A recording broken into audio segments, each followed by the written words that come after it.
Cuando tú me llames yo iré, donde tú me guíes marcharé, llevaré tu nombre. Yo soy Carlos Robertson de la Escuela de Predicación y Estudios Bíblicos.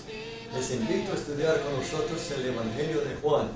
Ese gran Evangelio fue escrito por inspiración y Dios inspiró a Juan a escribir cosas que no se encuentran en los otros evangelios, pero todos están bien de acuerdo los unos con los otros.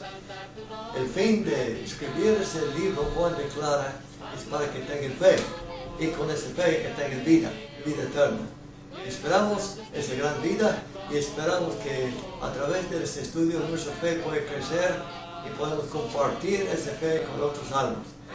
Les invitamos a estudiar con nosotros. Que Dios le bendiga.